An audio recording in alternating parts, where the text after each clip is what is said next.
Nuevamente, buenas tardes. A la gente que recién se conecta, darle la bienvenida. Para nosotros como Grupo Andina, nos llena de orgullo poder estar con ustedes transmitiendo información técnica y ayudándolo siempre a tener un mejor resultado. Como dice nuestro eslogan, agregamos valor a sus cultivos.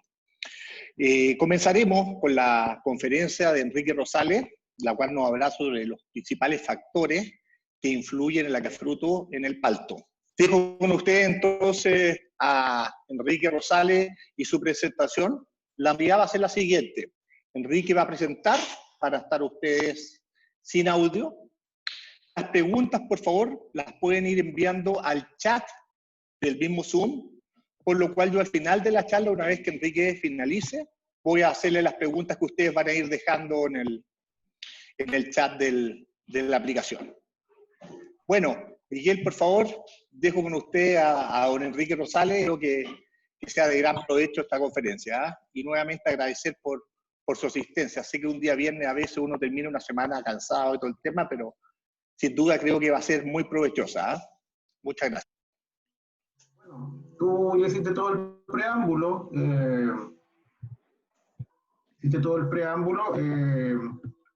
Bueno, Enrique Rosales por acá, para la gente que no me conoce, especialista en frutales de hoja persistente, hace ya poco más de 2 años recorriendo Perú, viendo distintas situaciones. Bueno, Chile es mi país, también lo conozco perfecto, cada una de las situaciones, las problemáticas que tiene el palto, y decidimos tocar este tema porque es un tema bien transversal. En Perú es bien fuerte el tema de la caída de fruta, y creo que es un tema interesante que puede dejar bastantes enseñanzas, el entendimiento y el uso de distintos manejos en distintas problemáticas.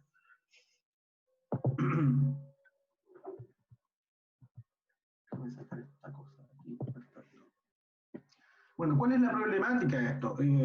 La problemática es que, si bien los rendimientos promedios sostenibles son bajos en comparación a otras frutas de pulpa, o sea, es una gran problemática de todos los frutales de pulpa que tienen principalmente semillas grandes, que producen mucho menos kilos en comparación con néctar de manzano, néctar de pomácea, nectarines, que uno puede tener 100 toneladas sin problemas. En palto es bastante impensable tener 100 toneladas por hectárea, así que los rendimientos son bastante menores.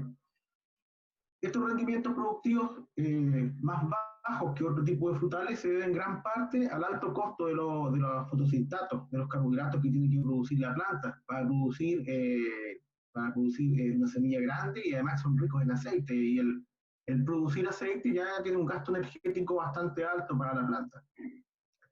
A pesar de los rendimientos, comparado con otros frutales de pulpa, bueno, hoy en un campo comercial bien manejado se le exigen producciones de 20, 30 toneladas por hectárea sin problema en Perú. Antiguamente las producciones eran de 6, 9 toneladas por hectárea. Estoy hablando de la industria paltera hace 20 años atrás. Mediante manejos, principalmente sobre manejos, hemos ido aumentando. Yo creo que todavía se puede aumentar más. No hemos tocado un techo. Sin embargo, cada vez, obviamente, los manejos se van haciendo más complejos.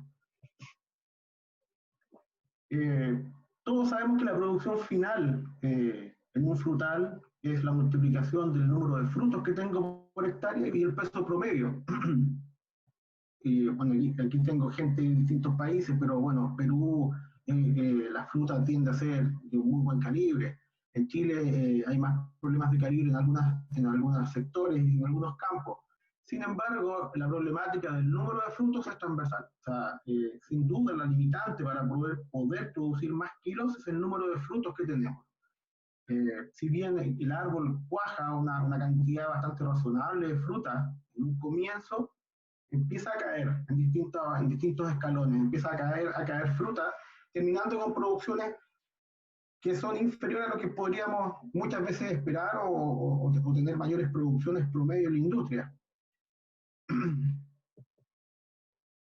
Un árbol de palto, para entender, con un árbol de un tamaño promedio, obviamente, todos los huertos tienen distancias de plantación y tamaños de árboles distintos, pero un árbol promedio típico produce 1.000.000 de flores un árbol y tiene un porcentaje de cuaja del 0,01 al 0,02%. O sea, bajísimo el porcentaje de cuaja. Y en general, en los seres vivos, cuando un animal, cuando una planta sabe que sus porcentajes de cuaja o de sobrevivencia son muy bajos, tiende a tirar muchos individuos ahí al ring. Bueno, en este caso son muchas flores sabiendo de que va a cuajar muy poco. Bueno, además de un porcentaje de cuaja bajo, ocurren desde que se forma el fruto, desde el mismo momento, que aquí vamos a tocar desde que se forma el fruto. No vamos a hablar de polinización, ni de formación de flor, ni inducción floral. Vamos solamente a tocar desde que tenemos el fruto cuajado el primer minuto, qué es lo que empieza a ocurrir. Y desde ese momento hasta el momento de la cosecha, en muchas zonas, ocurren caídas que pueden ser de diversas magnitudes en cada una de estas caídas, y al final me afectan la producción final. Sin duda, mucha de la gente que está escuchando le pega, y es una problemática, o sea, es algo que problema al ver que se cae la fruta durante toda la temporada y muchas veces se puede hacer poco, principalmente por el entendimiento de por qué está ocurriendo. También para entender un poquito la fisiología del árbol, pero no vamos a hablar de fisiología general, sino que de algunos puntos que sí nos interesan a nosotros para entender bien esta problemática. El palto tiene un sistema de raíces que es extensamente suberizado. Nosotros necesitamos, y la raíz realmente absorbente del palto es la que uno le llama el tallarín, ¿cierto? Que es blanca. Gran parte del sistema radicular se suberiza y bajo niveles de estrés o bajo condiciones adversas se suberiza aún más rápido y la vida es muy corta de esta raíz absorbente. Tiene un sistema radicular que es relativamente ineficiente o bastante ineficiente en realidad comparado con muchos otros sistemas radiculares de plantas. Entonces también es algo que tenemos en contra, una planta con un sistema radicular ineficiente. El árbol también tiene una baja conductividad hidráulica, o sea, le cuesta mover el agua desde que lo toma la raíz hasta que sale como vapor de agua. Toma. Entonces, baja conductividad hidráulica también nos va a ir marcando muchos de los fenómenos que ocurren para la caída de fruta.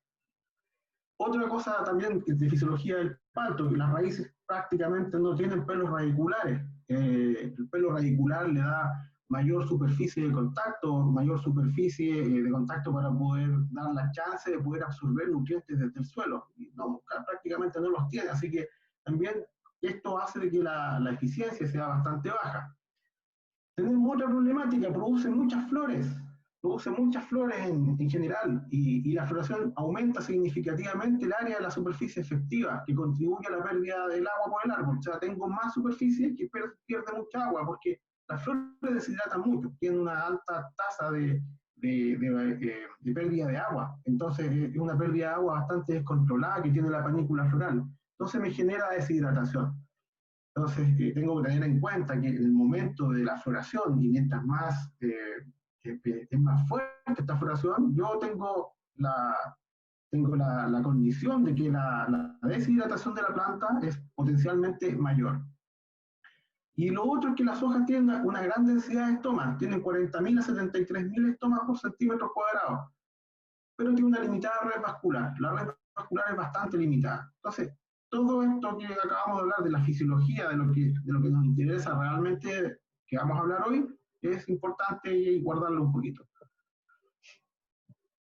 ¿Cuáles son las caídas que tenemos principales? La principal caída es la caída inmediata post cuaja. Esta caída estamos hablando que es...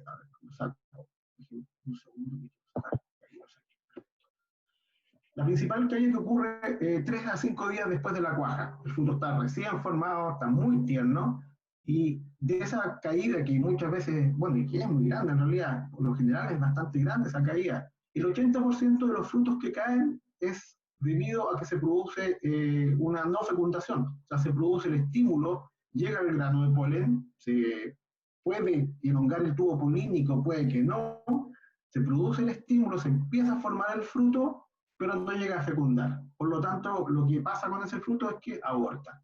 La gran mayoría de esas frutas ocurre por eso. Como dijimos, no vamos a tocar lo que es polinización, abejas, ni hacia atrás, pero sin entender de que esa primera caída es fundamentalmente por una mala fecundación. Y el 20% restante cae por deshidratación, fundamentalmente por deshidratación, por competencia por carbohidratos. bien, muy importante, y por desbalance hormonal. Este desbalance hormonal va gatillado más que nada por las dos variables anteriores, más que ir por un carril solo. O sea, la deshidratación y la competencia por carbohidratos va a ir ligado con el desbalance hormonal de la planta. Después pasamos estos primeros 3-5 días y la fruta ya está un poquito más grande, está haciendo división celular. La división celular más o menos dura 60-70 días después del momento de la cuaja. Estos 60 días son fundamentales en el amarre de la fruta. O sea, aquí las caídas de fruta pueden ser muy, muy violentas.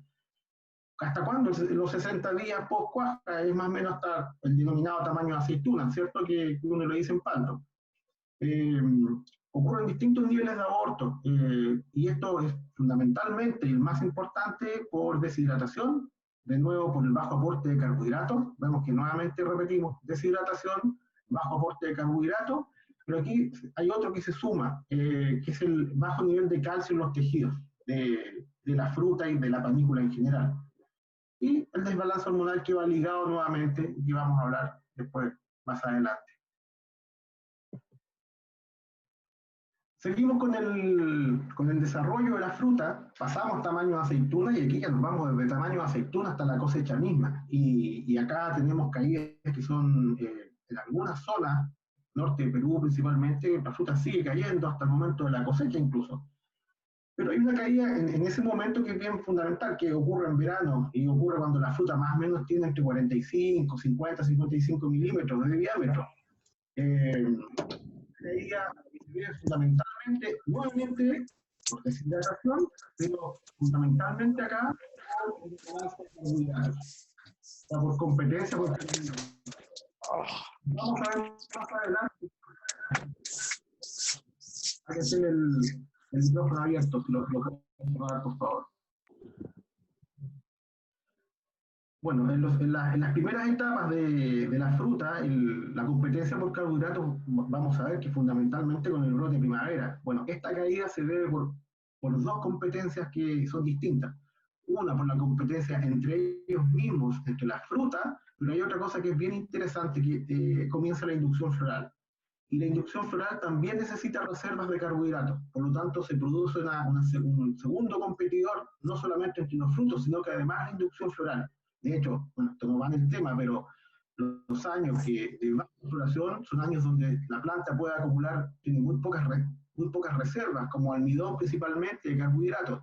Entonces hay un nuevo competidor en ese momento y ahí se produce una caída bastante importante de fruta. Bueno, entonces nombramos solamente tres etapas que podríamos decir de caída de fruta en el palto. Ahora, también fuimos nombrando por qué en cada una, y vimos que hay varias que se van repitiendo, y vamos a ver ahora en detalle que hay un par que son pero fundamentales, o sea, no es que sean importantes, son fundamentales, o sea, si no se manejan bien, simplemente uno no puede producir palta. Y ahí es donde uno produce 5 o 6 toneladas por hectárea. Y el resto, mientras más puntitos logro del resto de las variables, que son un poco menos importantes, voy teniendo mejores y mejores rendimientos. O sea, si yo pudiera dominarlos todos, que es prácticamente imposible, porque acá hay variables que son indomables, no sé, por ejemplo, altas temperaturas, humedades relativas bajas, altas radiaciones, que bueno, en realidad uno no puede hacer mucho contra la naturaleza, pero sí podemos neutralizar bastante varias de ellas. Entonces, dentro de todos los factores que vimos que en cada una de las caídas, vamos a ir nombrándolas y vamos a ir viendo en detalle cada una. Lo primero fue la mala fecundación. Vimos que hay un gran porcentaje de fruta que cae por mala fecundación. ¿Qué es lo que ocurre por mala fecundación? Obviamente, si no hay abejas, si no hay polinizante, ahí simplemente no hay fecundación, o sea, no cuaja nada. Ahí, o sea, no es que no cuaje nada, igual cuaja. Hay menos cuaja. Aquí ya estamos tomando el fruto de cuajó. Y cuando cuajó, cayó, y estamos viendo por qué cayó. Bueno, fundamentalmente es porque ocurre en el momento de la cuaja fenómenos de alta temperatura. Y además de baja humedad relativa, que van bastante de la mano las dos en realidad. Cuando tengo altas temperaturas, por lo general tengo menores humedades relativas. ¿Y qué es lo que ocurre? Ocurre el fenómeno que al llegar el gránulo de polen a la flor, a la parte femenina de la flor, se empieza a elongar el tubo polínico. y por deshidratación llega a mitad de camino. Es lo que casi siempre ocurre, o sea, es lo más típico que ocurre. Entonces, ¿qué pasa? Como no llega a haber fecundación, simplemente aborta el fruto. Ahora, hay ocasiones en donde el fruto se afirma, hay variedades como la fuerte, por ejemplo, que es bastante típico que ocurre, y ocurren los paltines o dedos, que también se llaman en Perú, que son estos frutos sin semilla que no fueron fecundados, pero que obviamente se producen muy poquitos, o sea, no es como para una producción. Entonces, este es un fenómeno, de hecho, cuando los años que uno ve los árboles con mucha cantidad de este tipo de frutos sin semilla, o sea, claramente uno inmediatamente se da cuenta de que en el momento de la floración y cuaja, hubieron días con mucha temperatura, y mucha temperatura estamos hablando sobre 30 grados, e incluso más, sobre 35. Entonces, claramente va indicando esto. Ahora, ¿qué debemos hacer? ¿Qué podemos hacer nosotros frente a altas temperaturas y baja humedad relativa? Óptima hidratación de la planta. Eso lo vamos a ver en un punto aparte, porque es un punto gigante, pero que vemos hoy que tenemos que tener una óptima hidratación de la planta. Lo otro es niveles óptimos de boro y zinc. El boro tiene correlación, está directamente correlacionado con la elongación del tubo polínico, por lo tanto, buenos niveles de boro mejoran la aceleración y la fecundación del fruto, que es distinto a los niveles de boro foliar, que es un tema también que vamos a ver después con el calcio. O sea, el boro, yo tomo el foliar, y el boro foliar puede ser que me aparezca 150, 180 partes por millón de boro, pero yo donde necesito boro en ese momento es en la panícula floral, y no necesariamente porque yo terminé la temporada anterior con alto nivel de boro, puedo tener los mismos o más niveles de boro en la panícula. Eso hay que tener harto ojo. Bueno, y el zinc es un cofactor auxínico. Las auxinas son súper importantes en el amarre de la fruta. Por lo tanto, bueno, el zinc es un elemento que donde hay suelos alcalinos siempre va a ser un problema. Tenemos suelos alcalinos prácticamente en gran parte de los campos, de los fondos de palto, por lo tanto el zinc siempre va a ser un tema y siempre es un elemento que está bastante bajo y va aumentando a medida que van pasando los años, que es una continua corrección de los niveles de zinc en la planta. Por lo general, cuando están recién plantados, los primeros 4 años son bastante bajos los niveles de zinc. Vamos con el segundo punto, que es la insuficiente hidratación de la planta. Y aquí sí que nos metimos en un lío porque esto es un tremendo tema. ¿Por qué es un tremendo tema? Porque simplemente la hidratación de la planta es un 70 o más, tiene un porcentaje de importancia de por lo menos un 70% en el éxito productivo de un huerto de palto.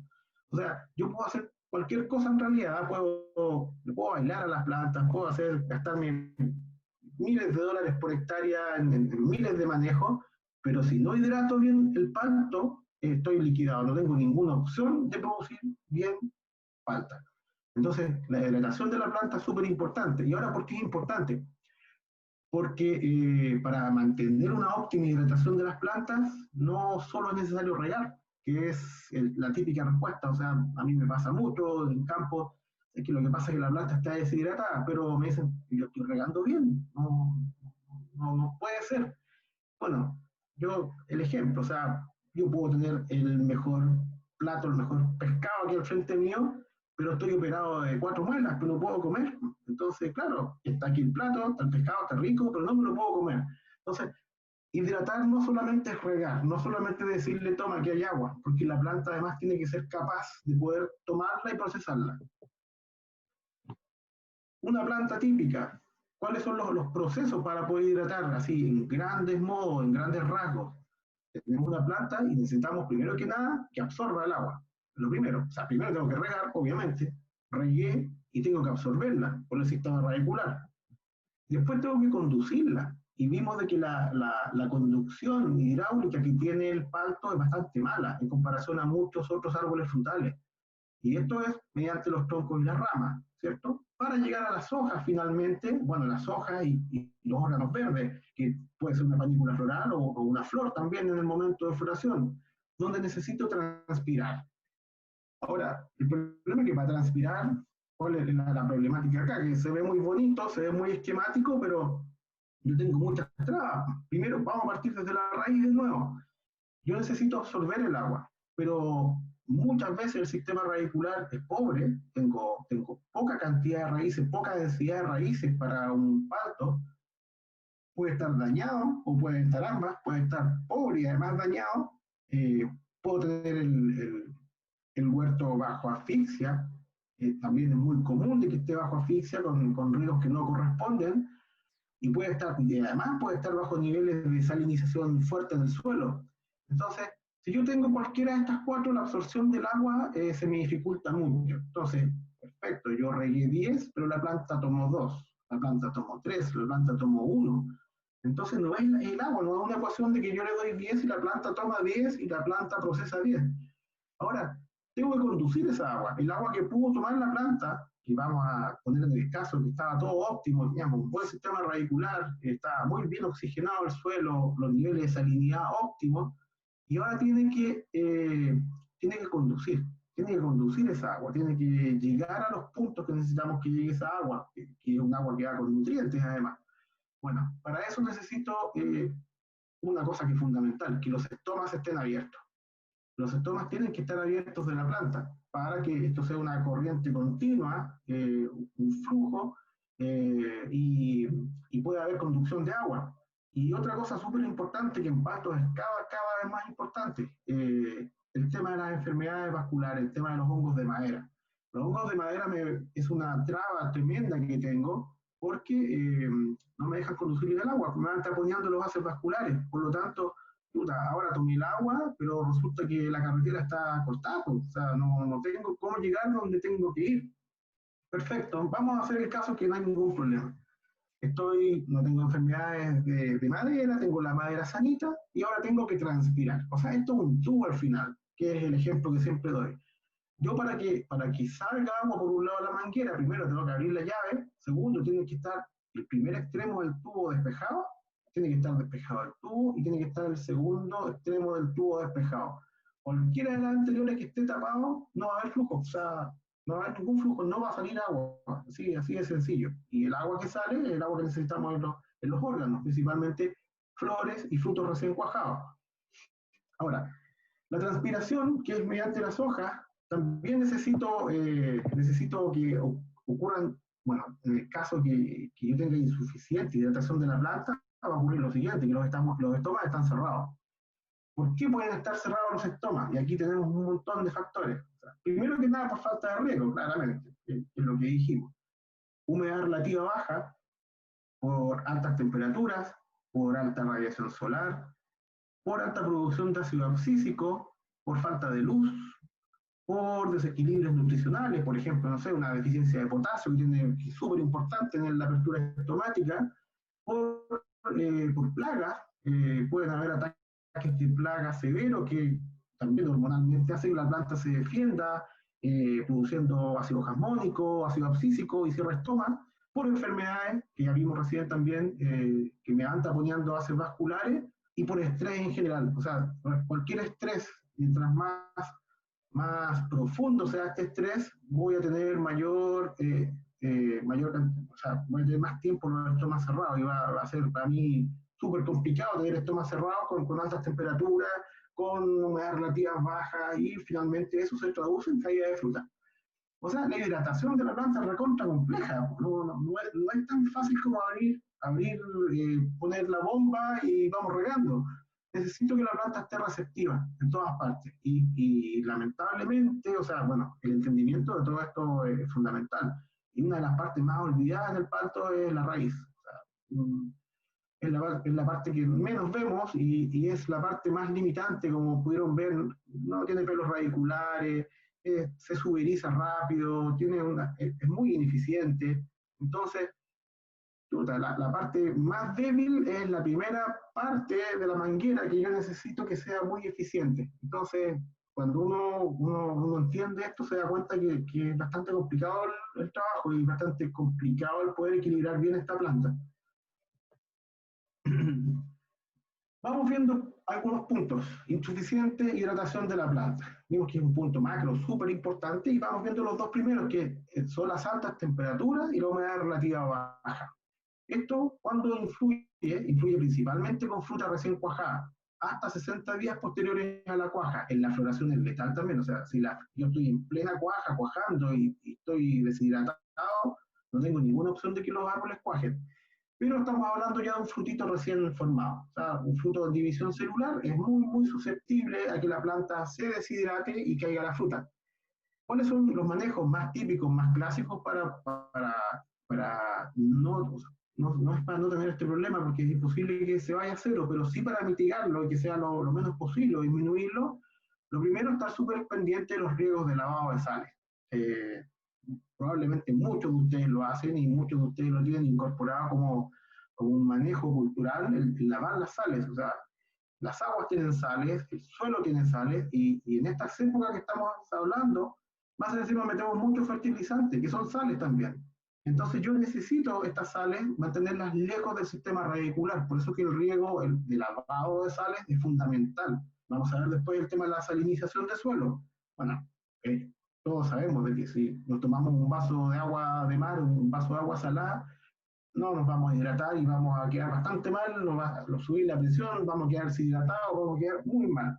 Las plantas, nosotros le estamos pidiendo fruta, muchas toneladas de fruta, y no necesitamos que no tenga estos shocks salinos. Otra cosa súper importante, en los momentos más críticos de caída de fruta, principalmente cuando el fruto es pequeño, hay que aumentar el K-C, ese periodo crítico. Yo necesito aumentar la cantidad de agua de reposición. Eh, es súper importante eso. Puede ser de que en algún momento incluso nos pasemos un poquito, pero tal como siempre digo, yo puedo estar con los pies adentro de la tina 10 minutos con el agua tibia y es espectacular. Ahora, si lo tengo 2 meses, probablemente se me van a pudrir los pies. Cuando yo puedo tener un par de semanas sin problema, un caso un poco más alto, un poquito más pasada la humedad en el suelo, y no va a haber ningún problema. Yo después ajusto y ningún problema. Ocurren problemas de asfixia y problemas de fitóptera y todo lo que viene después, cuando, claro, yo llevo mucho tiempo regando mal una planta. Pero cuando por 12 o 13 años yo lo hago, como manejo. Y lo tercero es evitar las aplicaciones concentradas de fertilizantes. También, o sea, el médico nos dice hay que comer 7 gramos de sales a la semana, 1 gramo por día. Bueno, si yo me olvido 6 días, no me puedo comer los 7 gramos un solo día. Eso es lo que quiero decir. Muchas veces ocurre que no, la bomba, no sé, el equipo fertilizador no estaba con problemas, así que no fertilizamos toda la semana pasada, así que esta semana le vamos a meter la de las 2 semanas juntas. Bueno, eso en esa fecha es solamente botar la fruta, porque el shock salino que va a tener la planta va a ser fuerte y voy a tener alto riesgo de botar fruta. Entonces, evitar aplicaciones concentradas de fertilizantes.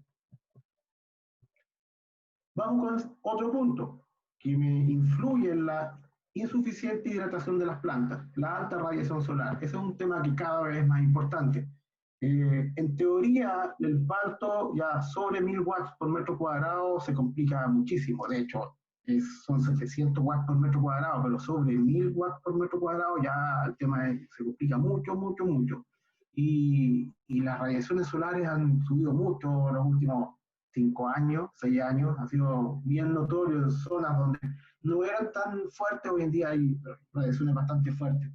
Entonces, para la radiación solar no tenemos más opciones bueno, obviamente podríamos enmayar, que también se hace, hay algunos campos en el mundo de enmayar los campos con una malla completa, y eso disminuye la radiación solar. Pero lo más típico de hacer es el uso de protectores solares, que protectores solares hay de diversos tipos, pero los más clásicos son en base a kaolinita, a carbonato, a silicatos de magnesio y resinas vegetales. Bueno, ahí está el uso de los silicatos también como silicato de potasio principalmente.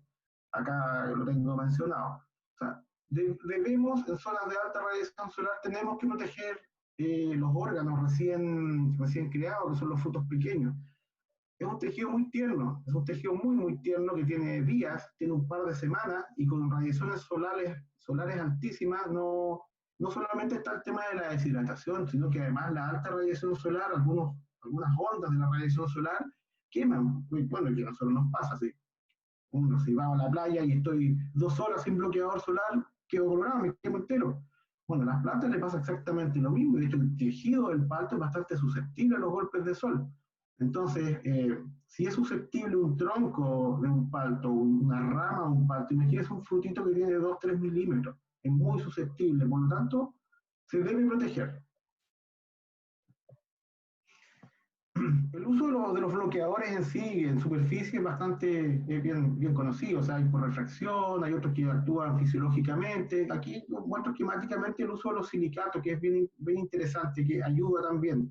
El silicato se coloca bajo la cutícula, entre la cutícula y la epidermis, y al final lo que hace es que coloca una barrera, como yo colocara una lámina de algo bajo la piel, es como una armadura bajo la piel, y eso me protege de los rayos al final del sol.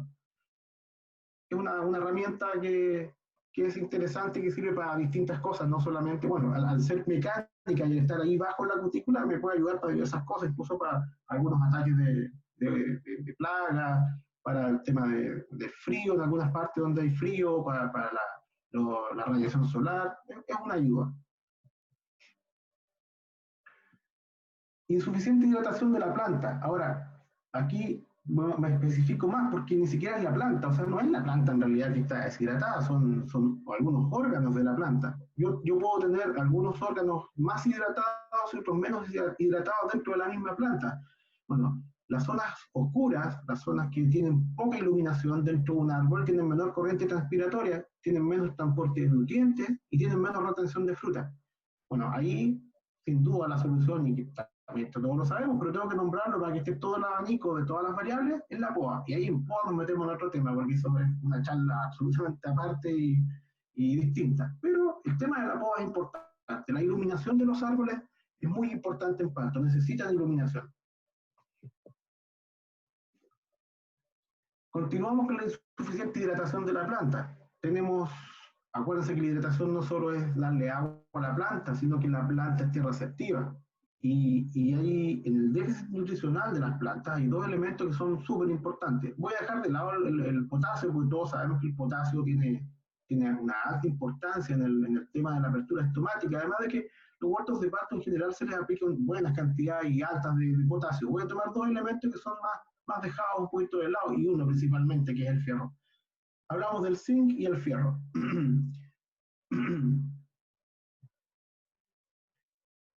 La deficiencia de fierro es algo bien típica. Es bien típica en los suelos de Perú y de Chile, en muchas zonas que tienen deficiencia de fierro. El problema es que, por ejemplo, la segunda hoja es tomada como normal, absolutamente, y esa hoja ya tiene un 30-40% menos de clorofila. La primera hoja sí queda absolutamente normal. Lo que se espera para decir yo tengo problemas de deficiencia de fierro es llegar a una de estas, no, sí, amarilla, pero ya terminal, o sea, muerte terminal. Y ahí está el problema. Bueno, el tema de la deficiencia de zinc, tenemos un acortamiento de los entrenudos de los brotes, y además se achican, se engordan y se achican las hojas. Por lo tanto, estoy perdiendo superficie evapotranspirativa, estoy teniendo menos cantidad de estomas por centímetro cuadrado. En el tema del fierro, el principal culpable son los carbonatos del suelo. Carbonatos que muchos de ustedes probablemente tienen, y muchos tienen y no lo saben. El tema es que, de nuevo, se espera llegar a un árbol amarillo, y cuando yo no llego a esos niveles, y si yo corrigiera los niveles de fierro y decir, mira, voy a aumentar en 5 toneladas por hectárea por hacer la corrección. O sea, cualquiera estaría feliz, pero como no se nota, es difícil evaluarlo. Yo digo, no tengo problema, así de sencillo. Entonces, acá hay un ejemplo súper claro. Esto es un campo con problemas de carbonatos, con caliza activa, y 7 años después de plantado está en la situación. O sea, cada uno de los manchones de carbonato que veían por todos lados son plantas muertas en 7 años. Bueno, aquí como coloco, este es un caso extremo, aquí un 50% necesito un 50% de esas plantas que están en carbonato, un 50% menos de coeficiente de cultivo, por lo tanto necesitan regarse la mitad. ¿Por qué? Simplemente porque cierran estomas. cierran estomas. Esta deficiencia de fierro hace que las plantas no tengan ganas, no tienen ganas, igual que nosotros cuando somos anémicos. Entonces, las plantas no tienen ganas y cierran estomas. Al cerrar estomas y yo seguir regando como que fuera una planta normal, se empieza a ocurrir una acumulación en el tiempo de agua, que termina siendo asfixia y que finalmente a uno lo escucha y que dicen, ¿sabes qué? Es que, se le murieron por fitóptera. Pero resulta que la fitóptera es terminal, o sea, la fitóptera aparece cuando yo tengo encharcamientos que vienen de otro problema. Eso es algo terminal. Bueno, ahora cuando tengo casos menos extremos como este, ocurre cierre estomático, también ocurre cierre estomático y hay una menor producción por caída de fruta en proporción al problema. O sea, mientras más problemas de carbonato y de fierro tengo más caída de fruta. Entonces, este es un punto súper importante. La incorporación de fierro en los programas de nutrición no es algo, o sea, no es que como el nitrógeno, como el fósforo, como el potasio, y no se me pasa por la cabeza que no aplicar nitrógeno, ni fósforo, ni potasio. Pero fierro, sí, una vez apliqué 2 kilos, 3 kilos, y no vi mucho. O sea, de absoluta segunda importancia, y es un elemento súper importante, porque de nuevo, cuando la planta no tiene el suficiente fierro, la planta se tranca absolutamente. De hecho, es limitante dentro del barril de los elementos súper limitantes. Si yo no logro corregir el fierro a una planta, no saco nada con darle nitrógeno, fósforo, calcio, magnesio, nada, porque la planta simplemente no reacciona mientras yo no pueda corregir los niveles de fierro. La deficiencia de zinc, tal como hablábamos en un comienzo, por eso que hablábamos de algunas cositas fisiológicas, tiene 40.000 a 73.000 en la hoja del palto, estomas por centímetro cuadrado. Se pueden imaginar que una hoja que mide un quinto o un 15% del tamaño de la hoja que realmente debiese ser, puta, entonces ya la corriente transpiratoria es imposible que sea la misma. No tengo ninguna posibilidad de tener la misma corriente transpiratoria. Por lo tanto, de nuevo, la hidratación que yo puedo tener en panículas florales o en las frutas recién cuajadas disminuye mucho. Por eso que son árboles de hecho de muy malas producciones, cuando hay deficiencia de zinc. Eh, el zinc además es un cofactor auxínico. El zinc es como el combustible de un Mercedes-Benz. O sea, si no hay zinc en una planta, las auxinas muy. Por lo tanto, necesita tener un buen estatus de zinc para que las auxinas también hagan su trabajo. Y las auxinas, aquí voy a adelantar un poco, porque tenemos que hablar bastante más adelante, pero las auxinas son súper importantes en lo que es el desarrollo radicular de las plantas, de cualquiera, pero en palto fundamentalmente porque el sistema radicular es una de sus limitantes por la ineficiencia que tiene.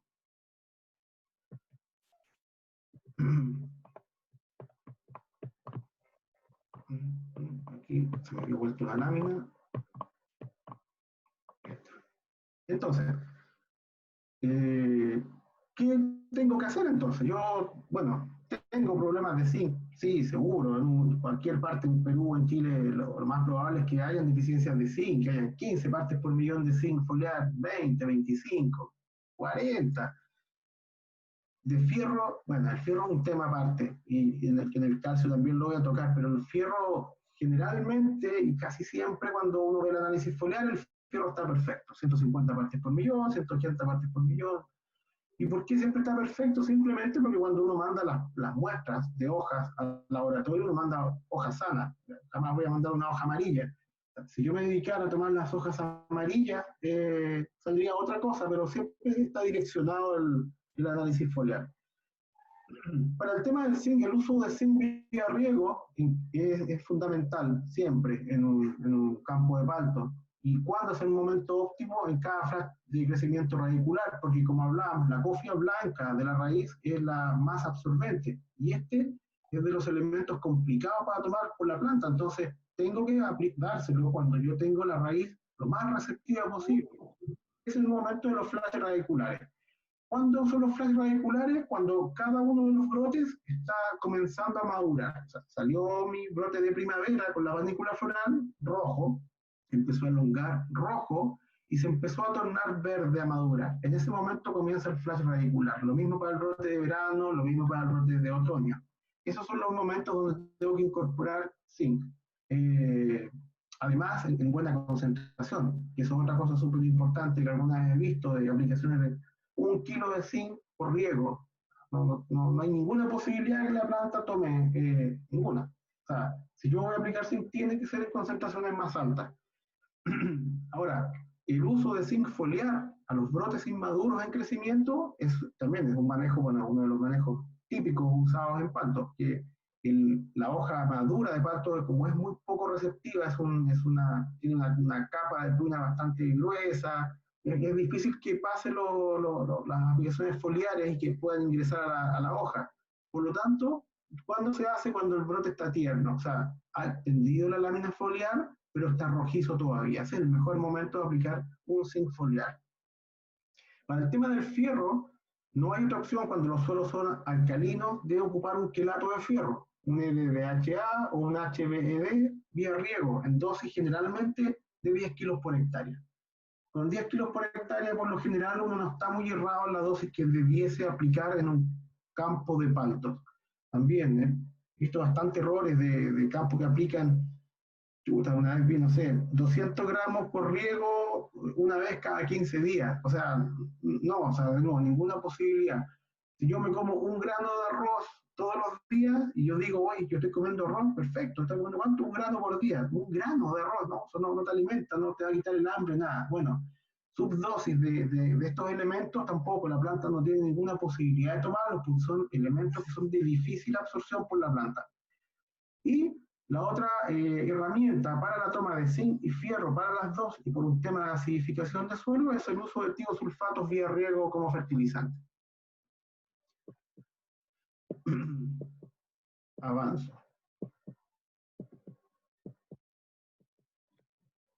Bueno, otro tema importante en el tema de caída de fruta y en el tema de hidratación es el daño del follaje por ataque de arañitas. También. El ataque de arañita ocurre en el verano principalmente, o daño severo. Bueno, esto no es tampoco común ver en un árbol de palto, o sea, ataques de este tipo de arañitas rojas. El problema está en lo siguiente, el problema está en que, bueno, estas hojas, obviamente ya está dañado absolutamente, la epidermis, estomas dañado, cierre de estoma, no hay clorofila, es una hoja absolutamente hecha a pedazos, pero en la gran mayoría de las ocasiones la planta la retiene, no la bota.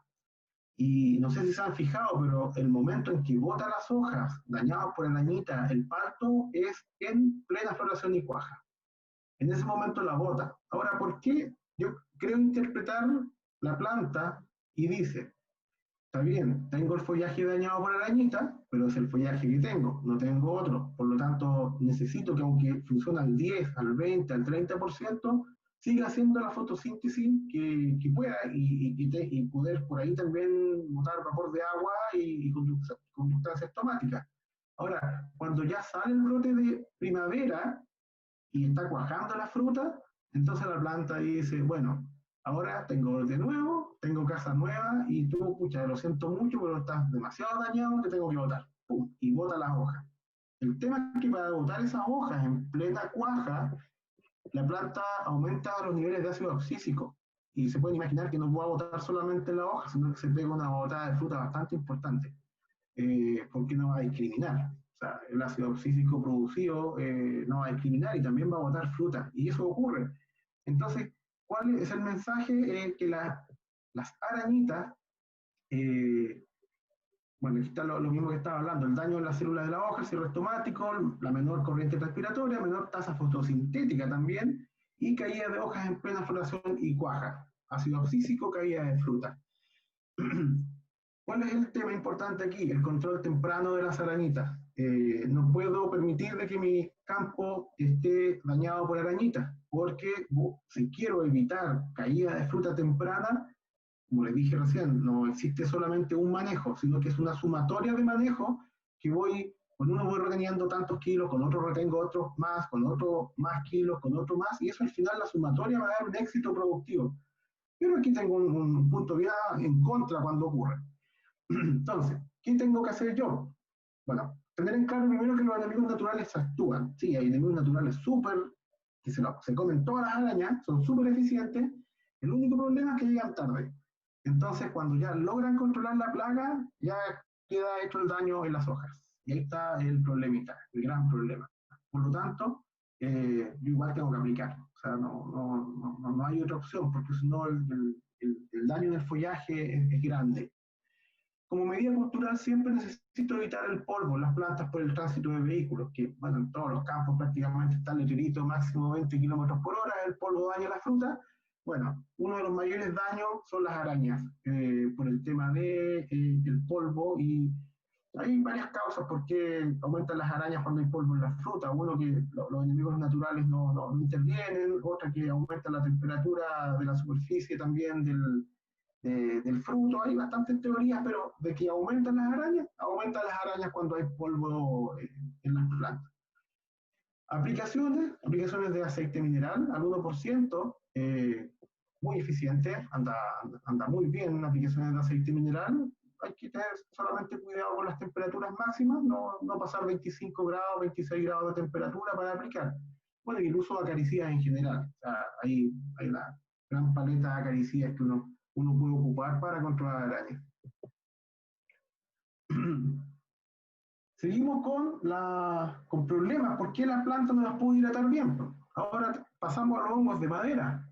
Ya salimos un poco de la hoja y nos fuimos a la madera ahora. Pasamos a las ramas, pasamos al tronco, y cuando tengo problemas de hongos de madera, se me generan taponamientos y muertes de haces vasculares, lo que me impide la eficiente conducción de agua y nutrientes a los frutos. O sea, se corta la carretera absolutamente. Bueno, aquí tengo fotografías de pedúnculos, de madera, de los haces vasculares dentro del fruto. Bueno, es un desastre cuando hay altos niveles de hongos de madera, la pseudoplodia, Cotriphaera, un desastre. Es un desastre. Vamos a tocar ahora ese tema. La intensidad del ataque y sintomatología está estrechamente correlacionado con los niveles de estrés a que está expuesta la planta. Eso es absolutamente así. Los hongos de madera, si una planta está con bajos niveles de estrés, yo tengo, si lo pusiera una escala de 1 a 10, puedo tener un ataque de hongos de madera de 1 a 2, y si un huerto está con altos niveles de estrés, puedo llegar a 10. O sea, mientras más niveles de estrés tenga un huerto, un campo, más problemas de hongos de madera. Lo sabemos, o sea, sectores más complejos, tengo más problemas de hongos de madera. Y aquí hay dos grandes culpables, principalmente de este estrés: las altas temperaturas. Las zonas muy calurosas, que hacen mucho calor, es donde hay más hongos de madera en los paltos. Y además hay un segundo, los sectores donde hay problemas de salinidad de suelo, salinidad de agua. En esos sectores también los problemas de hongos de madera son mucho mayores. Ahora, ¿qué hacer como medidas de mitigación? Porque matarlo no existe. O sea, matar los hongos de madera, decir voy a hacer una aplicación y listo, lo maté y se acabó, eso no existe. Yo tengo que saber mitigarlo, disminuirlo, y que no me genere daño económico. Entonces, lo primero es pintar los cortes de púa con una pasta con fungicidas específicos para el tema de hongos de madera. Bueno, acá coloco el Sanix Plus, 4 a 8 kilos por hectárea. Después de la poda, aplicar foliarmente sulfato de cobre pentahidratado, Cobrex, en dosis de 3 litros por hectárea. Bueno, la clásica aplicación después de Procloraz, que es de lo primero que se hace siempre con hongos de madera, que es aplicar foliarmente en frutos pequeños Procloraz, en este caso cadete, en dosis de 1,5 litros por hectárea.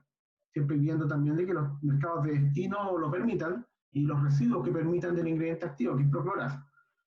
Aplicaciones de fosfito de potasio y de cobre también son clásicos para los campos de pastos con hongos de madera, activando, protegiendo de estos hongos, y además activando el sistema de defensa de las plantas.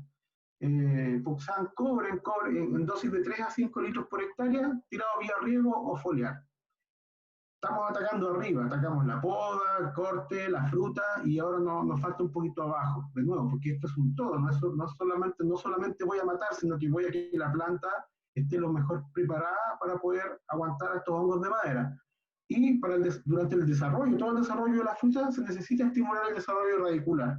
Y lo clásico es hacer aplicaciones de materia orgánica y de microorganismos benéficos. En este caso coloco el rooster en dosis de 5 kilos por hectárea, que es un producto que tiene microorganismos y materia orgánica. Entonces, insuficiente hidratación de la planta, sistema radicular pobre o dañado. Este sistema radicular, este es un campo maravilloso, y produce, y produce, y produce, y produce, y produce, y siempre produce mucho. De hecho, el color de la planta es maravilloso, y el sistema radicular es maravilloso. O sea, buenos sistemas radiculares en palto es un gran plus para tener muy buenas producciones y sostenibles en el tiempo. De hecho, la clave está abajo, de nuevo, mucho más que arriba, incluso abajo es muy importante el trabajo que se hace en un campo de palto. Bueno, ¿qué me puede generar sistemas radiculares pobres o dañados? Lo primero es malas frecuencias de riego. Las malas frecuencias de riego y en zonas calurosas son letales. De hecho, 24 horas de un suelo ya con poca humedad, lo que genera es quemaduras en las raíces, y probablemente todos las han visto. Se generan quemaduras muy fuertes en la raíz. Entonces, al final, yo estoy matando mi sistema radicular rápidamente solo porque estoy regando demasiado distanciado y hay un periodo entre medio donde se produce una deshidratación y una elevación de la temperatura del suelo que me quema mis raíces absorbentes, que son muy débiles, una raíz blanca que muy sensible a la deshidratación y una quemadura. ¿Qué otra causa? ¿Cómo también puedo tener un sistema radicular pobre o dañado? Daño por exceso de riego.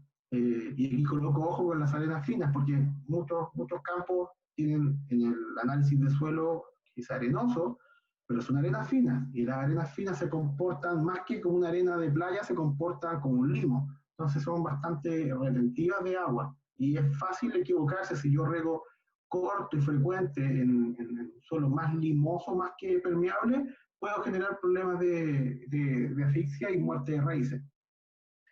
Otra problemática donde yo puedo dañar mi sistema radicular fuertemente es con la compactación de suelos. Cuando yo compacto suelo, bueno, aparte de tener un problema físico para que mis raíces se puedan desarrollar dentro del suelo, también disminuyó el intercambio gaseoso. Así que puedo dañar seriamente un sistema radicular con problemas de compactación. Y además cuando tengo deficiente nutrición de las plantas. Y aquí estoy hablando principalmente del zinc, que lo había nombrado hace un rato, que cuando yo tengo bajos niveles de zinc, tengo bajos niveles auxínicos, y bajos niveles auxínicos tengo malos desarrollos radiculares. De hecho, las auxinas son fundamentales como mensajeros para que la planta genere raíces. Por lo tanto, menor cantidad de raíces absorbentes, menor hidratación de las plantas. Lógico, absolutamente lógico, pero vimos que son hartas las cosas que han vuelto alrededor del sistema radicular. ¿Qué manejos tenemos para mejorar el sistema radicular? Hay muchos, sin duda, o sea, hay mucho manejo, pero yo nombro algunos que para mí son importantes. La importancia, la frecuencia y los tiempos de riego es fundamental. O sea, tiempo de riego y frecuencia de riego óptimos, donde yo logre buenas humedades aprovechables para la planta y buenas oxigenaciones. Recordemos que esta es una planta que le gusta mucho, es amante de la buena oxigenación del suelo. El problema es que en algunos suelos eso va absolutamente en contrario con una buena humedad, y también le gustan suelos con buena humedad aprovechable. La incorporación de materia orgánica, la aplicación de ácidos húmicos es una importante herramienta que podemos ocupar para mejorar los sistemas radiculares en palto. El uso de enraizantes en general, aquí ya cuando hablo de enraizantes, hablo de enraizantes hormonales, enraizantes en base a nutrientes, etc. Pero también podemos apelar al uso de enraizantes para mejorar un sistema radicular. Ojo que la gran mayoría de los enraizantes no me sacan raíces mágicamente de nada. Lo que hacen es que cuando una raíz va creciendo, hace que esta raíz ramifique y elongue más. Entonces tengo más masa radicular después. No es que yo no tenga ninguna raíz y con un enraizante, ¡pum!, se llenó de raíces. No hace eso. Generalmente, hay algunos enraizantes hormonales, 100%, que sí lo pueden hacer. De hecho, en vivero se sumergen estacas justamente en hormonas para que puedan enraizar desde la nada. Y además, el tema biológico es súper importante. Recordemos de nuevo de dónde nacen los paltos. Son de suelos súper orgánicos, con niveles de materia orgánica bastante altas. Y no es lo que nos sobra a nosotros, la materia orgánica en el suelo. Por lo tanto, necesitamos, siempre un palto agradece mucho que aumente la microbiología, la biología en el suelo. Así que productos en base a la microbiología para generar buenos enraizamientos, bienvenido. Doy toda la paleta, recetas no hay, así que hay que hacer esto, no hay recetas. Sí, el criterio de cada uno y conocer las herramientas y la sintomatología de las problemáticas. Pasamos a compactación de suelo. Eso es típico, ese es las primeras 2 pulgadas, los primeros 5 centímetros de suelo. Es un clásico. Incluso en arenas también, se genera esta galleta en las primeras 2 pulgadas de suelo. Es un clásico, un clásico. ¿Qué es lo que pasa cuando uno tiene compactación de suelo? Hay menor desarrollo de los sistemas radiculares por un tema físico y menor intercambio gaseoso. Ahora, aquí hay un personaje que es bien maquiavélico con el tema de la compactación de suelo, que es el ácido fosfórico, el uso de ácido fosfórico como fertilizante. El ácido fosfórico es un ácido que reacciona muy rápido en el suelo. Por lo tanto, yo lo aplico y reacciona rápidamente en los primeros 5 centímetros, botando el fósforo y encontrándose generalmente con un calcio, formando fosfato de calcio que me va cementando. El fosfato de calcio es cemento. Y se me va generando esto con el abuso de ácido fosfórico en los años. Esto es súper típico y súper estudiado.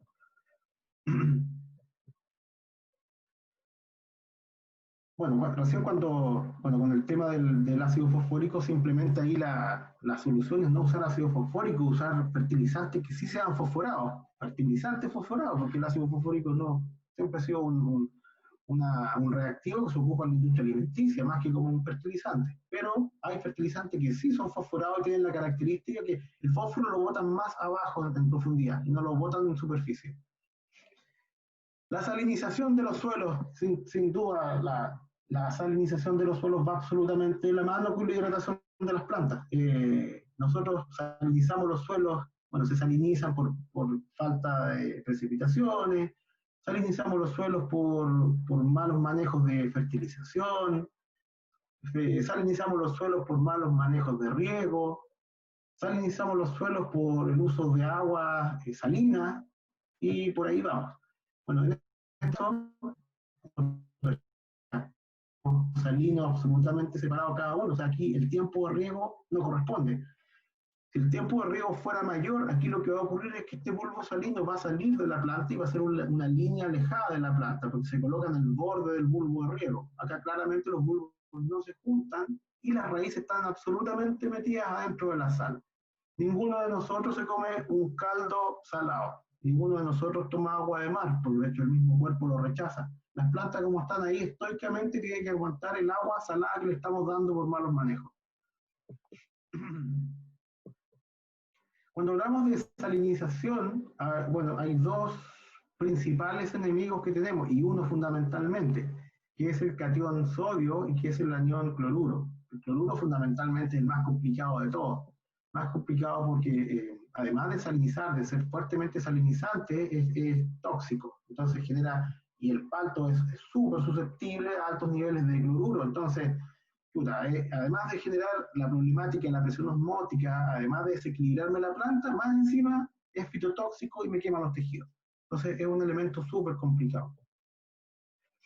Estos son los 4 efectos que tiene la salinidad en las plantas y en los paltos fundamentalmente, que es, como les digo, una planta que es muy susceptible a los problemas salinos. El efecto osmótico. ¿Qué significa el efecto osmótico? Que la planta tiene menos agua disponible. Lo vamos a ver ahora en un dibujito, pero es muy claro. Si yo me tomo un vaso de agua absolutamente sin sal y una con un par de cucharadas de sal, la que tiene, siendo el mismo volumen y la misma cantidad de agua, la que no tiene sal me va a hidratar mucho más que la otra. Entonces, es un efecto osmótico. Mientras más sal, menos hidrata la planta.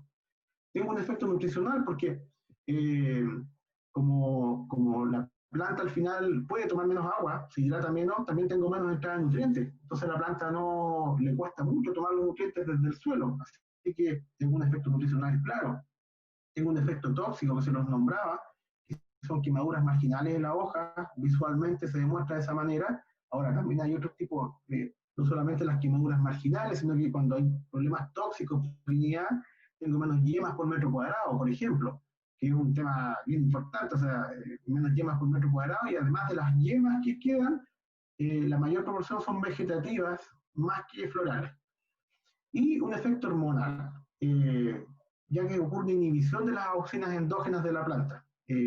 También hay un aumento en la producción de ácido oxísico y etileno, o sea, aumentan mis dos hormonas que son de maduración, de vejez, y las auxinas, que son absolutamente importantes para el enraizamiento de las plantas y para el crecimiento de la fruta, disminuyen.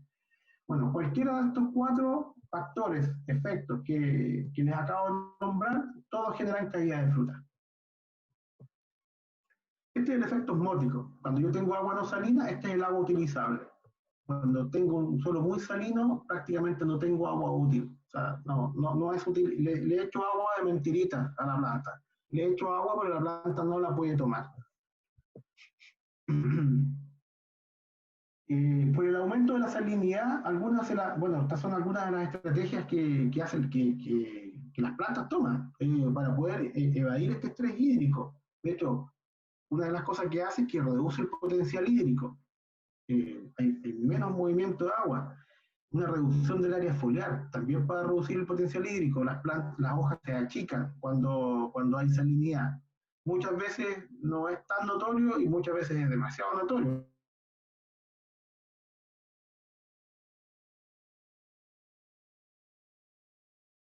De mantenerse con un consumo de agua al mínimo, por lo tanto todo lo que para ella sea una molestia lo va a aficionar y va a botar hojas, frutas, etc. Así que absolutamente nefasto tener salinidad en un campo de palto. ¿Cuáles son las estrategias de los suelos salinos? El uso de desplazadores de sales, que son en base a calcio principalmente o polihidroxicarboxílicos, y el uso de tiosulfato, que también es la tercera opción y súper eficiente para poder desplazar sales. Riegos de lavado, se los nombré, o sea, tengo que lavar. Y el uso de fertilizantes con bajo índice de salinización, también súper importante. No utilizar fertilizantes que sean de alta salinización. Eso era la hidratación de la planta. Chuta, hablé no sé cuánto de la hidratación de la planta. Al final no era solamente regar, sino que tengo un mundo de factores que están alrededor de que la planta se puede hidratar bien. Ahora voy a pasar al siguiente ítem que es importante y también conocido por todos, pero también lo vamos a explicar bien en detalle, que es la alta competencia por carbohidratos. Esta alta competencia por carbohidratos ocurre en 2 momentos fundamentales. Se los nombraba. El primero es cuando sale el brote de primavera, que está esta foto, y este brote de primavera compite con la panícula floral. Bueno, ¿por qué ocurre esta competencia? Ocurre simplemente porque es una planta que tiene en su ADN la competencia por luz. Una planta selvática tiene en su ADN competencia por luz.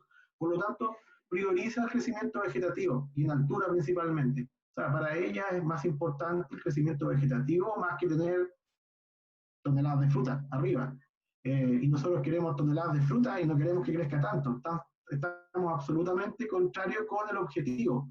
Por lo tanto, ahí ocurre una competencia por carbohidratos súper fuerte donde está en desmedro la flor y el fruto recién cuajado. Bueno, el segundo momento también que ocurre competencia por carbohidratos fuertes, siempre hay competencia por carbohidratos, pero fuerte, que ocurre en caída, como les nombraba, es la caída de verano, de fines de verano o de otoño, depende de la parte del mundo donde uno esté, donde la fruta ya bastante grande compite entre ellas y además compiten con el momento en que la planta empieza a guardar reservas para la inducción floral. Acá hay un tema bien importante con el tema de la competencia por carbohidratos, porque vimos recién una panícula floral típica, que es el brote de primavera con las florcitas que están cuajando. Ahora, todos nosotros sabemos, lo que somos palteros, de que no todas las brotes son así, porque ese que estamos viendo ahí es un brote indeterminado. ¿Por qué es indeterminado? Porque tiene un brote de primavera en el centro. Y este brote indeterminado tiene la característica que tiene menos cuaja menos. Pero después, la vida de esos frutos que cuajaron, hay menor aborto. Ahora, los brotes determinados, que es una panícula que solamente flores, no tiene un brote en el centro, tiene mayor cuaja inicial, tiene una mucho mayor cuaja inicial, pero el aborto es súper fuerte después. Bueno, ¿y eso por qué? Simplemente porque el brote de primavera que está en el centro de la panícula es la precursora de hormonas y de hecho la encargada de abastecer de carbohidratos directamente a esa fruta. Entonces, como no lo tiene el brote determinado, simplemente la planta dice, bueno, lo siento, tienes que caer. Para esta competencia por carbohidratos, la clave es disminuir la concentración de las giberelinas en la planta, o la segunda opción, o las dos, que la relación de las giberelinas versus el resto de las hormonas sea menor. ¿Para qué es lo que se ocupa para esto? Bueno, lo más antiguo y en uso es el uso de antigiberelina, paclobutrazol y uniconazol. Hoy día no vamos a hablar de manejo de antigiberelina ni nada de esto, solamente nombrarlo. ¿Qué es lo otro que se ocupa cada vez más? El uso de 6-benciladenina. ¿En qué momento se aplican estos productos, antigiberelina y 6-benciladenina? Cuando el brote de primavera tiene una pulgada de largo. En ese momento yo lo puedo detener. También en ese mismo momento yo puedo usar no, con menos potencia, porque no es una hormona, pero el uso de molibdeno. El molibdeno es un precursor auxínico.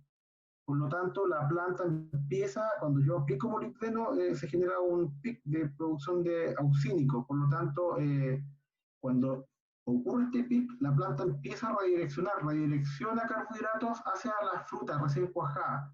El castigo de los menos carbohidratos que llegan al brote hace que este detenga su crecimiento por 7 días. Es menor el efecto, pero también es una herramienta complementaria. Y lo otro es muy importante, el uso adecuado de nitrógeno. O sea, si yo estoy absolutamente sobre revolucionado con la cantidad de nitrógeno que aporto, sin duda va a ser un montón de hojas y no va a tener fruta. O sea, va a ser un precioso árbol con hojas gigantes, con miles de hojas, pero no voy a encontrar ningún fruto, porque va a estar desequilibrado hacia las giberelinas, que es lo que yo no quiero. Los desbalances hormonales en la caída de fruta están gatillados por estrés abiótico, riego, clima, suelo, plaga, etcétera. Están gatillados por los estrés bióticos, floración principalmente, uno de los principales estrés bióticos, o sea que son de la planta, naturales de la planta. Están gatillados por desbalances nutricionales, hablamos, potasio, por la apertura estomática, también hay mala apertura estomática, el nitrógeno, excesos de giberelina por excesos de nitrógeno, etcétera. Cada desbalance nutricional me genera un desbalance hormonal. Cada momento tiene un balance hormonal distinto, por eso que hablar de hormonas es hablar de otra charla distinta, porque es otro mundo. Cada momento que pasa esta semana no es igual con la próxima, porque el balance de hormonas que necesito es distinto. Si en un momento yo quiero contrarrestar las giberelinas, yo quiero que baje las giberelinas al mínimo, va a haber otro momento dentro del crecimiento del fruto que yo voy a querer que ojalá tenga muchas giberelinas del árbol. Entonces son distintos y afectan para bien o para mal la caída de la fruta de los árboles. Sin embargo, el momento más importante para evitar caída es el que hablamos recién, el momento de competencia con el brote de primavera, que es donde principalmente hace aplicaciones hormonales en palto. Las hormonas generan órdenes en las plantas de qué hacer o dónde priorizar. Por eso que nosotros podemos ir ordenando mediante la aplicación o el ordenamiento de los balances hormonales. Y no siempre el objetivo de las plantas es nuestro objetivo. Eso está claro y lo hemos hablado ya un par de veces dentro de la charla. Otro tema de importancia es la caída de fruta de palto. También este tema es, si bien es súper lógico, no es muy bien abordado por lo general por un productor de palto, que es la pobre concentración de calcio en los tejidos. Esto es bastante fácil de solucionar y los efectos se ven y no siempre es abordado, como les digo. El calcio, elemento clave en la firmeza y calidad de las paredes celulares. O sea, si yo tengo, a ver, la caída de fruta es como un terremoto. Es como un terremoto que ocurre por un estrés y ocurre un desbalance hormonal y hay un terremoto. Si yo tengo paredes súper firmes, con mucho fierro, con mucho cemento, que es el calcio, difícilmente la boto o me cuesta más. Si yo tengo paredes celulares, que es pura arena y 2 ladrillos, este terremoto en un par de minutos me va a botar todo.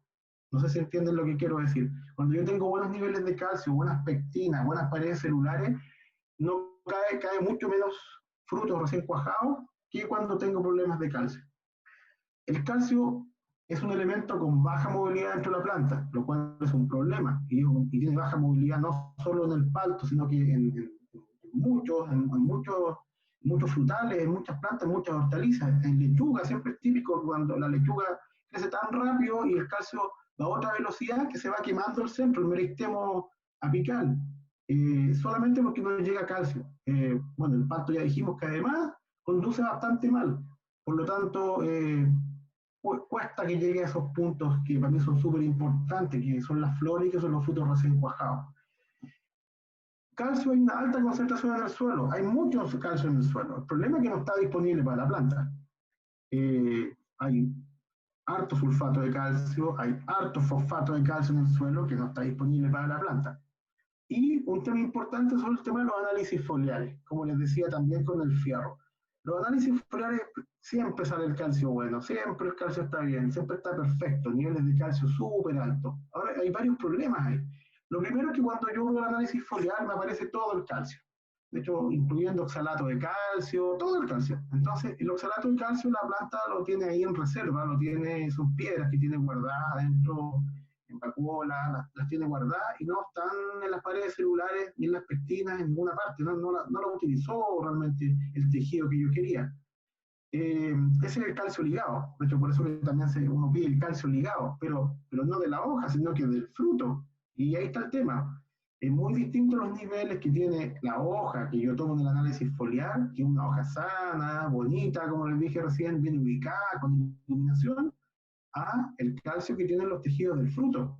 Y ahí hay un tema importante, porque todos nos dejamos, yo en algún tiempo también, hoy en día cada vez menos, nos dejamos guiar por el análisis foliar de la hoja, que es una radiografía absolutamente distinta. Ya dijimos que la movilidad del calcio es muy difícil dentro de la planta, así que ¿cuánto calcio tiene ese fruto que está creciendo, esa panícula que creció violentamente y que viene saliendo en algunas zonas de épocas frías más encima?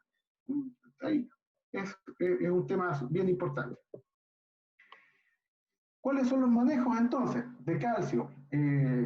Porque calcio, ¿qué es lo que se hace generalmente? Se aplican 40-45 unidades de nitrato de calcio, bien repartidito, y sería. Ahora, el nitrato de calcio tiene una eficiencia bastante malita también, bien mala. Si bien aumentan los niveles de calcio en las hojas, pero el calcio que yo necesito que llegue a donde realmente, porque el calcio fundamentalmente lo estamos tirando por la fruta, no porque quiero que aumenten los niveles de calcio en las hojas. Necesito usar calcio de alta eficiencia. Bueno, en el caso de calcio de alta eficiencia, el más eficiente, lejos de todo, lejos, en suelos alcalinos, es el uso de tiosulfato de calcio. Que además me genera disponibilización del calcio, intercambio en el suelo, que eso es algo que es súper deseable, no solamente meter más calcio, sino que además soltar un poco de calcio, de la gran cantidad de calcio que tiene el suelo. Importante la aspersión de calcio foliar en los periodos de caída de fruta. Cuando hay caídas de fruta, de hecho, mi recomendación más clásica, está empezando una caída fuerte, una aplicación de calcio foliar y disminuye bastante la caída de fruta.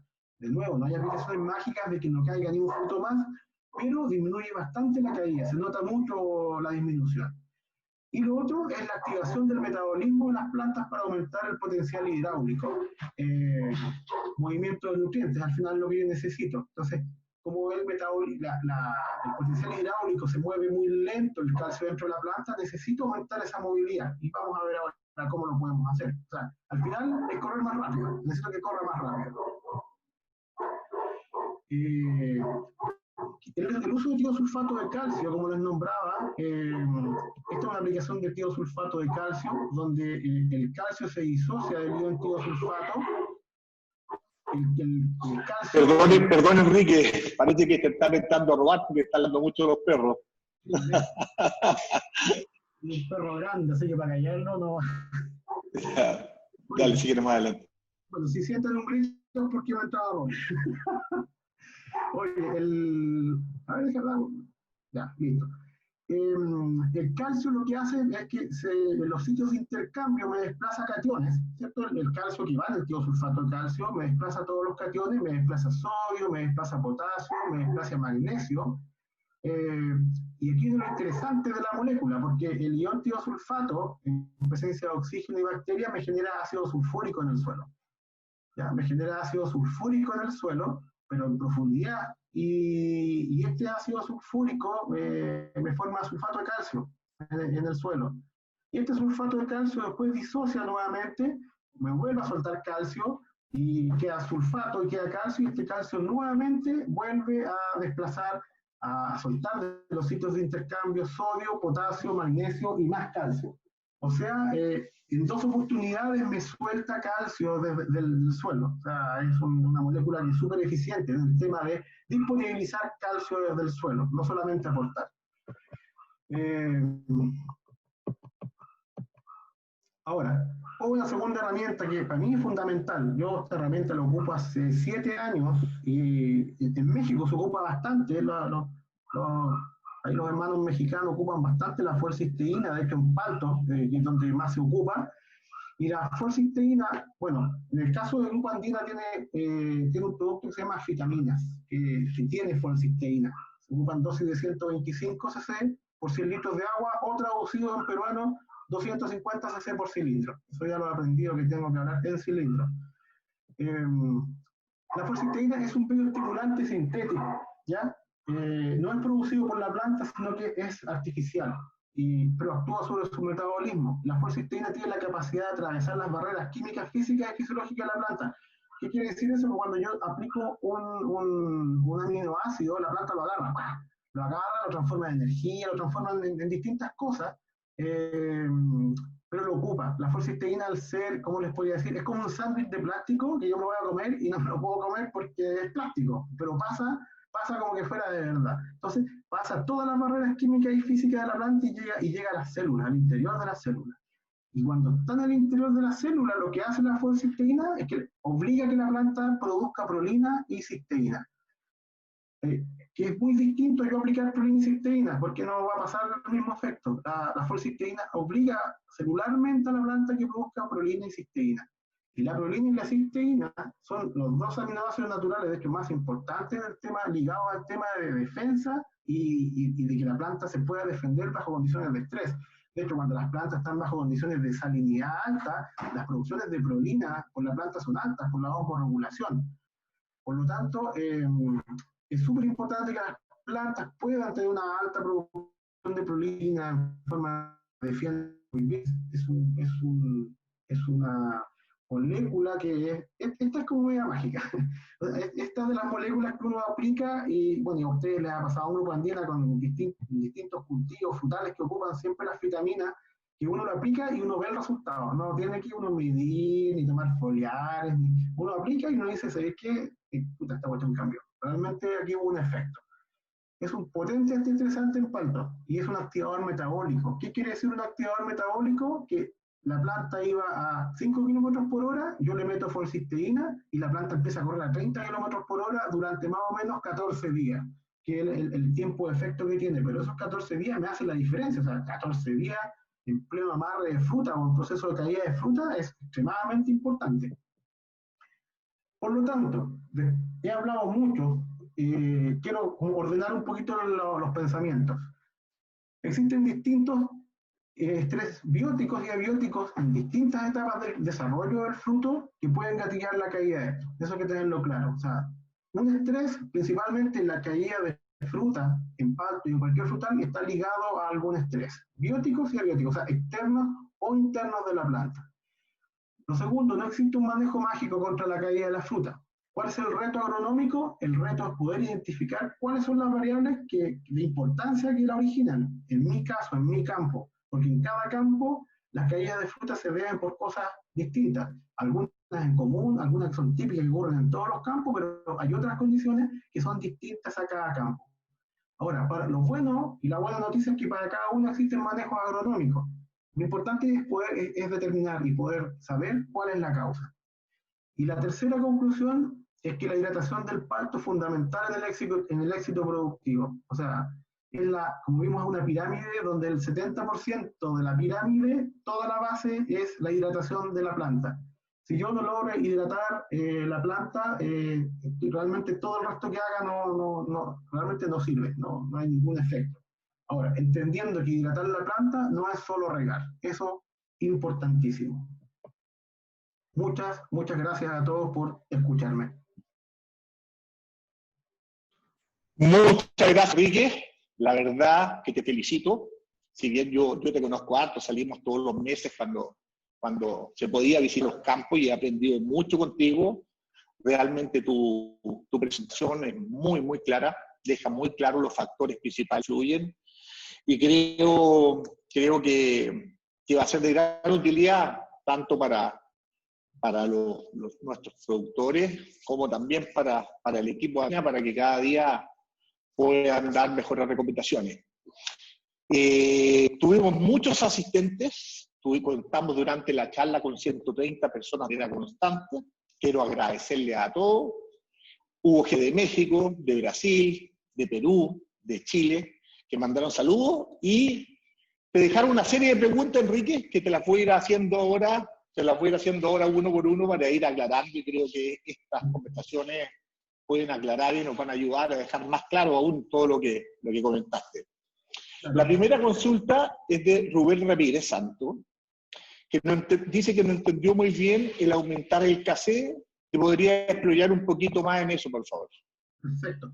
Bueno, el casé al final es el porcentaje, traducido al español, no es tan así tan sencillo, pero es el porcentaje de reposición de la evapotranspiración que uno le da a un campo. ¿Qué quiere decir esto? Que el casé, por ejemplo, en plena caída de fruta, si yo estoy evapotranspirando en una semana 40 milímetros, yo esa semana repongo 40 milímetros de riego. Ya estoy reponiendo un 100%. Lo que quiero decir es que yo en esas semanas, cuando yo estoy viendo que está comenzando a caer fruta, porque este es un tema que tengo que estar encima, no me puedo perder 3 semanas y venir a ver si cayó fruta. Yo todos los días estoy mirando y todos vemos que cuando comienza la caída, si yo estoy reponiendo un 100%, repon un 120, un 125% por 2 semanas. ¿Se entiende? ¿Más claro? Sí, perfecto. Yo creo que ahí queda más claro. Otra pregunta, Enrique, viene de Manuel Omonte Ríos, que pregunta si el zinc se puede aplicar durante la floración o antes. Sí, se puede aplicar durante la floración sin ningún problema. Ahora, ¿cuándo se aplica el zinc? Fundamentalmente se aplica, a ver, se lo voy a decir primero en chino y después en español. Se aplica entre estado 8 y 11 de la flor. El estado 8 es el coliflor y el estado 11 es cuando el micelo de la flor se elonga pero todavía no abre la flor. En ese periodo se aplica el zinc foliar, es el momento óptimo de aplicación de zinc foliar. ¿Ya? Entre coliflor y elongación de pedicelo de flor, pero antes de que abra. Perfecto. Otra pregunta, Enrique, de Juana. Pregunta, ¿cuál es la importancia del fósforo en palto? Me imagino que tiene varias importancias al ser un macronutriente, pero las principales. O sea, la principal del fósforo, cualquier tipo de planta, es el tema energético. O sea, el fósforo está ligado 100% al tema de energía. Y como decíamos en un comienzo, lamentablemente, no sé si lamentablemente para la planta, porque realmente es rico, el palto produce frutas y produce aceite. Y el gasto energético es 4 veces mayor al producir azúcar, como otro tipo de frutales. Por eso que puede producir menos kilos, porque el gasto energético es muy alto. Por lo tanto, el fósforo, que está relacionado 100% con el gasto energético, es fundamental. Perfecto. Acá hay una pregunta de Luis Vergara. Pregunta, ¿cuál es la conductividad eléctrica óptima en el extracto de agua del suelo, pensando en México? Sí, bueno, el óptimo para palto son 2 decisiemens por metro. Ese es el óptimo. O sea, no, ¿Perdón? O sea, no es el óptimo, miento. Es el límite. Ojalá no sobrepasar 2 decisimes por metro. El óptimo es ojalá, o sea, si me pudieras decir el óptimo por alto, es entre 0,5 y 1 decisimen por metro. Perfecto. Acá don Roger Apcho pregunta, ¿qué debemos hacer para disminuir la competencia por carbohidratos y disminuir el efecto negativo de la cuaja? Bueno, lo primero es el manejo del nitrógeno, que es lo más fácil y lo más a la mano. Ahora, esto es súper distinto en cada región, en cada zona partera, pero por lo general, cuando uno tiene una baja floración, tú vienes con una baja floración y sabes que vienes con una baja floración, de hecho, el nitrógeno que se aporta a esta floración es bajísimo, o sea, estamos hablando de un 5 o 10% del nitrógeno de la temporada. Cuando tú tienes, ¿y eso por qué? Porque si tú fertilizas parejo y metes nitrógeno con pocas flores y con una planta que va a tener mucha energía para que el brote crezca, pero violentamente, los carbohidratos todos se van a ir hacia el brote y la caída de fruta de las pocas flores que van a haber va a ser total. Entonces, el manejo del nitrógeno es súper importante. No sobrepasarme con el nitrógeno que necesita la planta para no sobreestimular este brote. Eso es lo primero, o sea, que no produzca tanta giberelina. Ahora, por el otro lado, ¿cómo yo combato esa giberelina? Bueno, tengo 3 opciones en realidad. La primera gran opción es el uso de antigiberelinas. ¿Cuándo se usa antigiberelinas? Se aplican, bueno, de nuevo, esto es una clase de antigiberelinas, por eso se aplica. Bueno, hacemos una presentación más adelante que lo explique en detalle. Entre un 50% y un 100% de plena flor, siempre cuidando de que el brote de primavera no elongue más de 5 centímetros. Entonces yo tengo que dividir muchas veces la dosis si se me está arrancando el brote, porque la fenología del parto no es igual en todas partes. Hay partes donde tú ya estás, por ejemplo, tienes un 60% ya de flores abiertas y todavía no sale ni un brote. Y hay zonas donde tú tienes un 10% de flores abiertas y tienes un brote como de 10 centímetros afuera. Entonces, ahí está la mano del cocinero y cómo dividir la dosis y en qué momento aplicarla. Pero por lo general es al 1% la dosis total, aplicado entre 50 y 100% de floración. Bueno, y la aplicación de 6-benzila-adenina, que es en los mismos momentos, exactamente lo mismo. Y la otra es de molibdeno en los mismos momentos. Perfecto. Yo recuerdo, Enrique, que bueno, la temporada que recién pasó, la última salida a terrenos que tuvimos en la zona de Trujillo, en la época que todavía se podía viajar, fue un año de más picadilla de fruto, donde tu recomendación, me acuerdo que fue específica ahí, fue de vitamina acompañada de Floral K o un potasio en mezcla. ¿Por qué esa combinación? Magnesio. Ya. Fue vitaminas con magnesio. Magnesio, exactamente, sí. ¿Por qué esa combinación? Porque las vitaminas tienen folcisteína. Como te digo, la folcisteína lo primero que hace durante 14 días es que, de cierta manera, y eso es así fisiológicamente, está estudiada la molécula cómo funciona, pero eso es otra charla, te saca el estrés. Imagínate que tú estás enfermo de algo que te duele, me tomo el dolor y quedo impecable y puedo seguir trabajando. Entonces, eso es lo que hace la folcisteína. Ahora, el magnesio es súper importante porque es un elemento que ayuda mucho a la detoxificación de las plantas. Y cuando están bajo esta planta empiezan a generar radicales libres. Igual que nosotros cuando vamos al gimnasio y quedamos doloridos enteros por el ácido láctico, las plantas también generan radicales libres. Y el magnesio ayuda mucho a neutralizarlo. Entonces, es una muy buena mezcla. Perfecto. Clarísimo. Acá tenemos un mensaje que manda muy buenas noches desde Brasil y pregunta con qué K-Sub-C recomienda regar en floración y cuáles son los momentos para la aplicación de los microelementos. El K-Sub-C para floración, si es una zona calurosa, un 125% durante un par de semanas. ¿Cuál es la segunda pregunta, perdón? El momento ideal para la aplicación de los microelementos. El momento ideal es cuando el brote, cualquiera de los 3 brotes de palto, esté elongado o maduro todavía. Esté rojizo, en otras palabras, pero ya con la lámina solar ya se amplió. Ya salió, ya tiene el tamaño, pero está todavía inmaduro. Ese es el momento para aplicar microelementos foliar, ¿cierto? ¿Pregunta? Yo me imagino que se refiere a una aplicación, no lo detalla, pero a una aplicación foliar.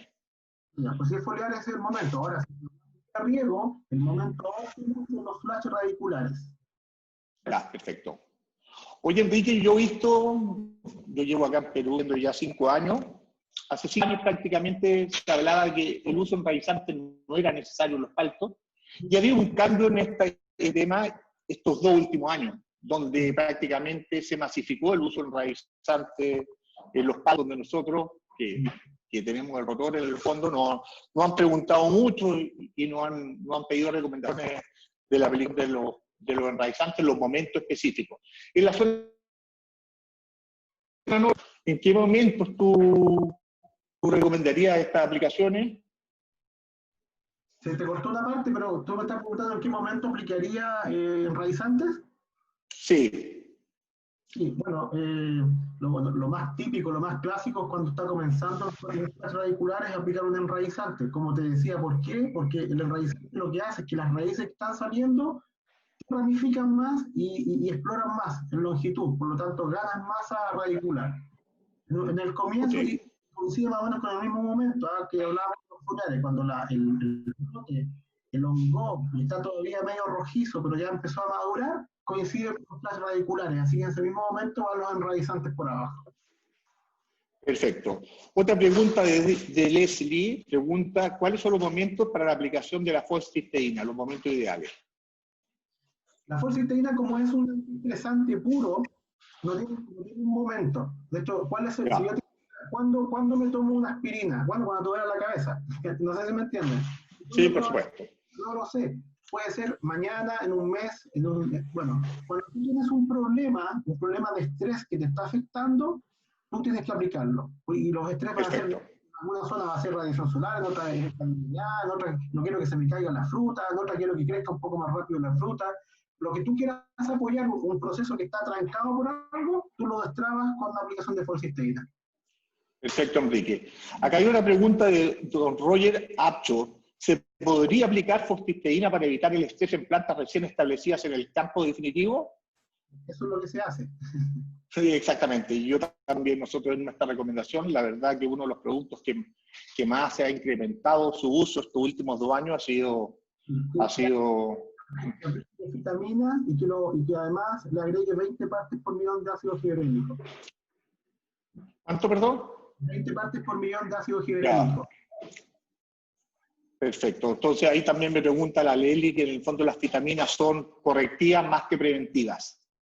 Son preventivas y correctivas. De hecho, preventiva y correctiva. Okay. De Chile, cuando hiela, tú lo aplicas 48 horas antes o 48 horas después. Perfecto. Perfecto. Enrique, bueno, hay algunas otras preguntas que se repitieron, pero agradecerte. Creo que fue una muy buena presentación. Nosotros como Grupo Andina estamos felices de trabajar contigo. La verdad que ya llevamos 1 año y medio. Ha sido muy enriquecedor, tanto para los clientes como para nosotros las visitas. Y bueno, y esto es el comienzo de algo que va a ir creciendo y la verdad que estamos nosotros como compañía, como Grupo Andina, estamos dispuestos a visitar y a seguir haciendo estas reuniones con los productores. Agradecerle en primer lugar a todos los productores que estuvieron en esta presentación y esperemos que tengan un muy buen año y que esto les haya servido bastante. Muchas gracias. Para cerrar, feliz, tú sabes que bueno, en mi perfil me gusta mucho que se entienda por qué, que se entiendan las problemáticas, porque cuando uno entiende uno puede realmente tomar decisiones. Me gusta mucho enseñar y entender las plantas, así que estoy feliz de dar esta charla, de trabajar con ustedes. Y una cosita cortita, un muy feliz cumpleaños a Janet Sosa. ¿Verdad? Felicidades a Janet, nuestra gerente administrativa que está de cumpleaños y siempre está pro a toda la ayuda y todo el respaldo en cada una de las cosas que necesitamos. Así que muchas felicidades, Janet. Te mandan muchos saludos, asistente Enrique, te dan las gracias por la buena presentación. Aprovecho de mencionar que a todos los inscritos se le dará esta presentación a los correos que dejaron ahí. Perfecto, muchas gracias. Muchas gracias y espero ver pronto, Enrique, bajo los árboles, que es donde se nota tu fortaleza. Listo. Muchas gracias a todos. Cuídense. Chao. Adiós, buenas tardes. Adiós. Buen fin de semana para todos.